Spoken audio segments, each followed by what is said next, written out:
సమస్యలతో పాటు రాష్ట్ర ప్రభుత్వం ఇచ్చినటువంటి హామీలను అమలు చేయాలని చెప్పి గట్టిగా నొక్కి చెప్పడం జరిగింది. ముందుగా ఈ రాష్ట్రంలో బీసీల జనాభాను మేము లెక్కించి ఈ బీసీ జనాభాను మేము డిక్లేర్ చేస్తాము, బీసీలకు అన్యాయం జరుగుతుంది అని చెప్పి ఒక కార్యాచరణ మొదలుపెట్టి అప్పుడే ఆనాడు మా సంఘాలన్నీ కూడా బీసీ కమిషన్ కలిసి ఈ రాష్ట్రంలో బీసీ కులం ఎదుర్కొంటున్నటువంటి పలు సమస్యలను వారి దృష్టికి తీసుకువెళ్ళడం జరిగింది. దాని తర్వాత కోర్టు దీనికి రాజ్యాంగ భద్రత ఉండాలంటే డెడికేషన్ కమిషన్ వేయాలన్నప్పుడు డెడికేషన్ కమిషన్ వేసినప్పుడు కూడా తెలంగాణ రాష్ట్రం నుండి ముదిరా సంఘాల నాయకత్వం కూడా వెళ్ళి అసలు ఈ రాష్ట్రంలో మా ప్రాతినిధ్యం ఎంత, మా కులం ఎంత, మాకున్న స్థితిగతులు ఏంది, మా ఆర్థిక స్తోమత ఏంది, అసలు దీనికి గల కారణాలు ఏంటి అని చెప్పి మేము పూర్తి స్పష్టమైనటువంటి నివేదికను ఇవ్వడం జరిగింది. ఇవాళ మేము ఈ కార్యాచరణకు పూనుకున్నందుకు ఈ రాష్ట్ర ముఖ్యమంత్రి గారికి ధన్యవాదాలు తెలియజేస్తున్నాం.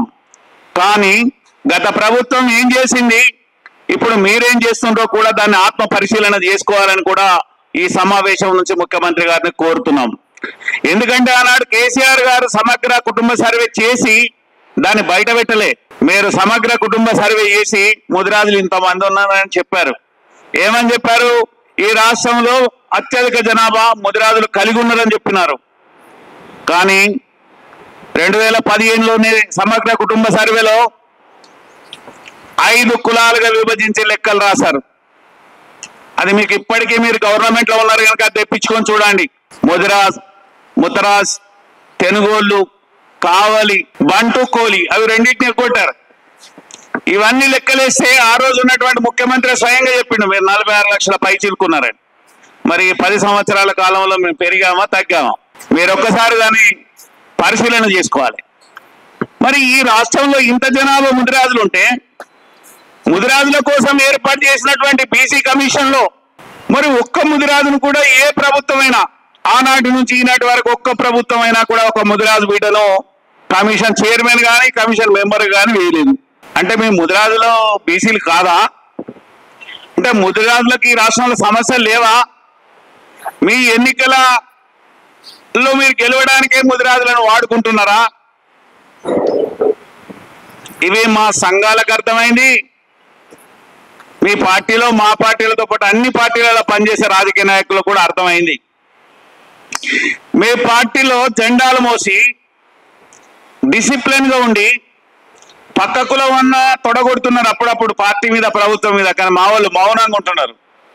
అయినా ఇప్పటికీ 15 నెలలు కావస్తున్నా మంత్రివర్గంలో అవకాశం ఇవ్వలే. కార్పొరేషన్లు ఇన్ని ఇవ్వచ్చని మీరు ప్రతిపక్షంలో ఉన్నప్పుడు చెప్పినారు. కానీ కార్పొరేషన్ చైర్మన్లలో ముదిరాజులు లేరు. మీరు జిల్లాలో గ్రంథాలయ చైర్మన్లు వేశారు, మీ పార్టీ అధ్యక్ష పదవులు ఇచ్చుకున్నారు. మరి ఇంత జనాభా కలిగిన ముదిరాజులను ఎన్నికల్లో ఎట్లా వాడుకున్నారో ఆర్టీఏ కమిషన్ ఇవ్వాలి ముదిరాజులకు. ఇవాళ అత్యధిక జనాభా ముదిరాజు మత్స్య కార్మికులుగా ఉన్నటువంటి సొసైటీలు ఉన్నాయి. మీరు మాకున్న ఇంకొక కులానికి ఫిషరీ చైర్మన్ ఇచ్చారు బెస్తాకు, వెంటనే దాన్ని వైస్ చైర్మన్ ముదిరాజులకు ఇవ్వాలి. అదొక ఆనవాయితీ ఉంది. ముదిరాజుకు చైర్మన్ ఇస్తే వైస్ చైర్మన్ బెస్తాకు ఇస్తారు. కానీ అది కూడా ఇప్పటి వరకు ఇవ్వలేదు. బీసీ కమిషన్ కూడా పునరుద్ధరించాలి. ఎందుకంటే మా సమస్యలు ఎట్లా తెలుస్తాయి? బీసీ కమిషన్ లో ఒక మెంబర్ ఉంటే అందులో తెలిసేటువంటి అవకాశం ఉంటుంది. దామాష పద్ధతిన మీరే లెక్కలు చెప్పారు, ఇన్ని లక్షల మంది ఉన్నారని. ఇన్ని లక్షల మందికి నాయకత్వం వహించడానికి ఎన్ని కార్పొరేషన్ చైర్మన్లు ఇవ్వాలో మీరు ప్రతిపక్షంలో ఉండగా చెప్పారు. మీరు 15 అని చెప్పారు. కానీ 15 కాకుండా మా బీసీలలో దామాష పద్ధతి ప్రకారమైన మా చైర్మన్లు ఇవ్వాలి. రేపు మీరు కామారెడ్డి డిక్లరేషన్ అమలు చేస్తా అంటున్నారు. మేము అప్పుడు ఏముంటివి, మీరు ఏం మాట ఇచ్చిండ్రు, ఎందుకు దాన్ని ఇప్పుడు అమలు చేస్తలేరు? ఆనాడు రాజశేఖర రెడ్డి గారు 15 జీవో ఇచ్చి కోర్టులో పడితే సుప్రీంకోర్టుకు వెళ్తే అది రిటర్న్ తిరిగి మళ్ళీ రాష్ట్ర ప్రభుత్వానికి వస్తే మీరు ఎన్నికల మేనిఫెస్టోలో పెట్టి మేము ఏ గ్రూపును అమలు చేస్తామని చెప్పినారు. 15 జీవోను అమలు చేస్తామన్నారు. మేము ఏ కులానికి మేము శత్రువులం కాదు. మాకు కొట్లాట పెట్టించి ఇది తెగదెంపులు చేయకుండా కాదు. మీకు ఏ గ్రూప్ చేయడానికి ఏం అభ్యంతరాలు ఉన్నాయి? ఇస్తానన్నది మీరే కదా. అది అమలు చేయలేనప్పుడు ప్రత్యేకమైన మేము ఎంతున్నామో మాకు అంత వాటా ఇవ్వాల్సిన బాధ్యత లేదా మీకు? ప్రభుత్వానికి ఇంత జనాభాకు అన్యాయం జరుగుతుంది. ఇవాళ రేపు లోకల్ బాడీస్కి పోతారు మీరు. లోకల్ బాడీస్ లో ఇవాళ 12,576 పైసీలకు గ్రామాలు ఉంటాయి, పంచాయతీలు ఉంటే 2,000 మంది సర్పంచులుగా నిలబడాల్సినటువంటి అవసరం ఉంటుంది. జడ్పీటీసీలు, ఎంపీటీసీలు, జిల్లా పరిషత్ చైర్మన్స్ కూడా వాటా కావాల్సిన అవసరం ఉంటుంది. ఇక మీరు మాకు సీట్లు ఇచ్చేటప్పుడు 3 సీట్లు ఇచ్చిండ్రు, ఒక్క ఆయన ఎమ్మెల్యేగా గెలిచిండు. ఇవాళ 5 ఎమ్మెల్సీలు రేపు రాబోతున్నాయి. రేపో మాపో నోటిఫికేషన్ వస్తుందేమో. మాకు 2 ఎమ్మెల్సీలు ఇవ్వాలని చెప్పి ఈ సమావేశం, ఈ అన్ని సంఘాల, తెలంగాణ అన్ని సంఘాల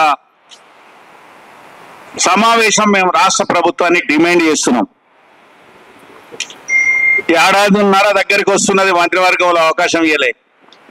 మీరు తక్కువ పర్సెంట్ ఉన్న వాళ్ళు 2 మంత్రులు, 3 మంత్రులు, 4 మంత్రులు ఉన్నారు కదా. మేము లాస్ అయినాం. మాకు 2 మంత్రులు ఇవ్వాలని చెప్పి కూడా మేము కోరుతున్నాం. మా పైన దాడులు జరుగుతున్నాయి, గ్రామ బహిష్కరణలు జరుగుతున్నాయి, మత్స్యకారుల మీద అట్రాసిటీ కేసులు పెడుతున్నారు.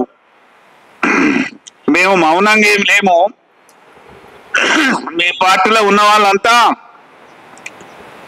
జెండాలు మోసి అలిసిపోయి పదవులు వస్తాయి, మా ముఖ్యమంత్రి గారు ఇస్తారని ఎదురు చూస్తున్నారు. కానీ ముదిరాజులంతా గట్ల లేరు. ముదిరాజులంతా ఇంకొక తీరున్నారు.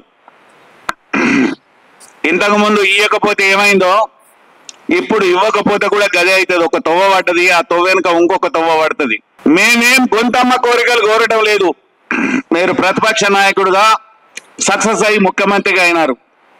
మేము కూడా 77 ఏళ్ళ తర్వాత కూడా మాకు ఇంత కష్టాలు ఉన్నాయి కనుక ఇవి తీరాలని కోరుకుంటున్నాం. పోరాటం చేయడానికి సిద్ధంగా ఉంది జాతి. జాతి అలిసిపోలే, పోరాటానికి సిద్ధంగా ఉంది. సమర్థవంతమైన నాయకత్వం ఎదిగి ఉన్నది. లోకల్ బాడీస్ లో మా రిప్రజెంటేషన్ గౌరవించాలని రాష్ట్ర ముఖ్యమంత్రి గారిని కోరుకుంటున్నాం. 2 ఎమ్మెల్సీలు ఖచ్చితంగా ఇవ్వాలి. ఒకవేళ మీరు ఇవ్వకుండా ఏదన్నా మమ్మల్ని అగౌరవపరిస్తే కేసీఆర్ కు పట్టిన గతే కాంగ్రెస్ పార్టీకి పట్టే అవకాశం ఉంటుంది. మమ్మల్ని నిర్లక్ష్యం చేశారు, మేమేం చేయలే. అవకాశం వచ్చినప్పుడు మాకు కూడా ఒక అవకాశం వస్తుంది. మీరు మొక్కుకుంటా మా చుట్టూ తిరిగిండ్రు, ఇప్పుడు రేపు మేము మొక్కుకుంటా మీ చుట్టూ తిరుగుతున్నాం. కానీ రేపు మీరు మొక్కుకుంటా మా దగ్గరికి రావాల్సిన అవసరం ఉంటుంది. ఓటు అనే బలమైన ఆయుధాన్ని ఎట్లా మలుచుకోవాలనో తెలిసింది ముదిరాజులకు. ఇంతకు ముందులాగా కాదు. దానిలో ఉదాహరణకు చాలా ఎన్నికలు, ఉప ఎన్నికలు, మొన్న జరిగినటువంటి ఎన్నికలలో చూశారు. దయచేసి ముఖ్యమంత్రి గారు వెంటనే మా డిమాండ్స్ ఏవైతే ఉన్నాయో, మేము చెప్పిన సమస్యలు ఏవైతే ఉన్నాయో వీటన్నిటికీ పరిష్కారం చూపగలిగేటువంటి స్థితిలో మీరున్నారు. చేయాల్సిన బాధ్యత మీకు ఉంది. మేము ముదిరాజులంటే మమ్మల్ని శత్రువులుగా చూపెట్టి మీరు ప్రయోజనాలు పొందడానికి ప్రయత్నం చేస్తున్నారు కొంతమంది కుహన మేధావులు. మేము ఏ చిన్న కులాలకు మేము వ్యతిరేకులం కాదు. మేమేదో రాజ్యాధికారంలో పెద్ద వాట పంచుకున్న వాళ్ళం కాదు. చిన్న కులాలను భుజాన మీద ఎత్తుకొని రాజ్యాధికారానికి పోరాటానికి ముదిరాజ్ జాతి సిద్ధంగా ఉన్నది. మేమన్ని కులాలతో జతగట్టగలిగే స్వభావం కలిగినటువంటి జాతి. ఈ ప్రెస్ క్లబ్ సాక్షిగా మీరే నిదర్శనం. మేము ఇక్కడే ప్రెస్ మీట్ పెట్టిపోయినాం, మళ్ళొచ్చి ఇక్కడే ప్రెస్ మీట్ పెట్టి చెప్పినాం ఈ రాష్ట్రంలో ప్రభుత్వం పతనం కాబోతుంది అని చెప్పినాం. మా ఉసురు తగిలింది. మా ఉసురు ఎవరికి తగలకుండా మాకు రావాల్సిన హక్కులను ఇవ్వాల్సిందిగా ఈ సోమాజిగూడ ప్రెస్ క్లబ్ వేదిక నుండి తెలంగాణ ముదిరాజు అన్ని రాష్ట్ర సంఘాల తరపున రాష్ట్ర ముఖ్యమంత్రి గారిని విజ్ఞప్తి చేస్తున్నాం. తప్పకుండా మా పెద్దలు ఉప్పరి నారాయణ గారు కానీ మిగతా పెద్దలు సూచించిన విధంగా, శివ గాని మిగతా అందరు సూచించిన విధంగా బలమైనటువంటి కార్యాచరణ తయారు చేసి ముదిరాజ్ జాతి హక్కుల సమస్యల పరిష్కారం కోసం నిరంతరం పోరాటం చేయడానికి సిద్ధంగా ఉన్నామని తెలియజేస్తూ, మరి వాళ్ళంటే ఏదో ప్రభుత్వంలో ఉన్న వాళ్ళు కొంత మా పట్ల కనికరం చూపలేదేమో కానీ మీడియా మిత్రులు, electronic media, print media, press media మేము మూలిగే నక్క మీద తాటికాయ పడ్డట్టున్నది కనుక మా వార్తని సమాజానికి తెలియజేసే విధంగా చేసి మా బాధలో ఉన్నోళ్లను కాపాడుకోవాల్సిందిగా మేము ఎప్పటికీ మీ సోదరులమే కనుక మాకు పూర్తి సహకారాన్ని అందించాల్సిందిగా కోరుకుంటూ సెలవు తీసుకుంటున్నాం. థ్యాంక్ యూ, ధన్యవాదాలు.